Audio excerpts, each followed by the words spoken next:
Menteri Keuangan Purubaya Yudi Sadewa mengatakan pemangkasan dana transfer ke daerah atau TKD pada 2026 dilakukan karena banyak penggunaan anggaran yang tidak tepat sasaran. Untuk itu, Purubaya meminta agar seluruh kepala daerah bekerja dengan maksimal untuk kesejahteraan rakyat. Menurutnya, alokasi TKD akan dikembalikan ke jumlah semula ketika pemerintah daerah sudah memperbaiki kualitas belanja sehingga anggaran bisa terserap dengan optimal. Ya boleh aja dia nuntut, semuanya kan pasti kecewa. Tapi kan yang lebih kecewa lagi rakyat dan pemerintah pusat pada waktu itu kan. Kenapa? Banyak uangnya nggak tepat sasaran. Jadi kalau mereka betulin itu sampai dengan triwulan kedua tahun depan dan kelihatan bagus, kita akan pikirkan. Apalagi kalau ekonominya membaik kan, saya pendapatnya lebih gede. Saya akan kembalikan. Kalau mereka bagus, kalau nggak bagus ya ngapain? Ya. Jadi kerjain PR mereka dulu baru kita pikirin. Pengurangan TKD sempat mendapat protes dari sejumlah pemerintah daerah. Sebanyak 18 gubernur yang tergabung dalam Asosiasi Pemerintah Provinsi Seluruh Indonesia atau APPSI melayangkan protes dan menemui langsung Menko Purubaya di kantornya pada Selasa 7 Oktober 2025.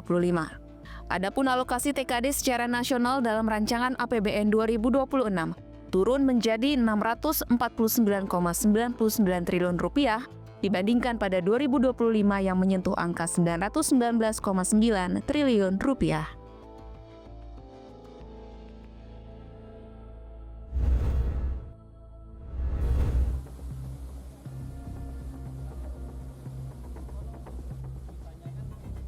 Menteri Pertanian Andi Amran Sulaiman mengatakan Indonesia akan swasembada beras dalam waktu 3 bulan ke depan.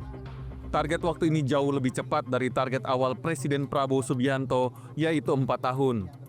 Amran mengatakan Badan Pusat Statistik mencatat produksi beras hingga saat ini telah mencapai 33,1 juta ton. Hingga November nanti, perkiraan produksi beras 2025 tanah air diprediksi tembus 34 juta ton. Angka ini lebih tinggi dibandingkan periode yang sama tahun lalu, yang hanya mencapai 30 juta ton. Alhamdulillah, insya Allah tidak ada aral melintang 2 bulan ke depan, 3 bulan ke depan. Itu jadi kenyataan. Target 4 tahun, tapi jadi kenyataan dalam waktu 1 tahun. Ini berkat dukungan penuh oleh Bapak Presiden. Selain peningkatan produksi, pemerintah menurut Amran telah mencatat perbaikan indikator kesejahteraan petani. Amran menjelaskan bahwa nilai tukar petani kini mencapai 124,36 atau melampaui target pemerintah yang hanya sebesar 110. Sementara itu untuk harga beras mengalami deflasi 0,13% pada September 2025 yang merupakan kali pertama dalam 5 tahun terakhir.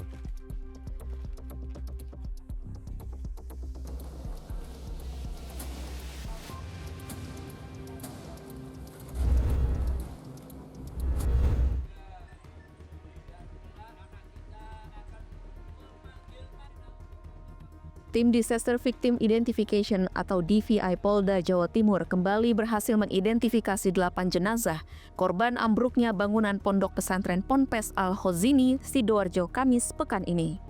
Kepala Bidang Kedokteran dan Kesehatan Kabid Dokes Polda Jawa Timur Kombes Pol Muhammad Husnan Marzuki menjelaskan, 7 jenazah teridentifikasi melalui hasil laboratorium uji DNA.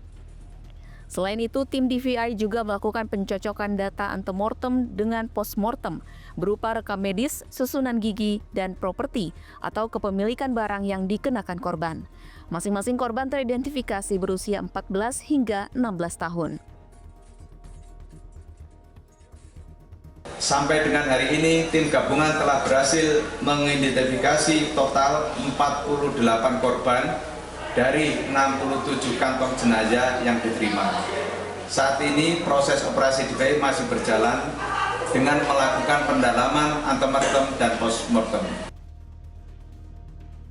Dalam kesempatan yang sama, Polda Jawa Timur memastikan adanya peningkatan status dari penyelidikan menjadi penyidikan atas ambruknya bangunan Ponpes Al-Khozini Sidoarjo yang menelan 67 korban jiwa.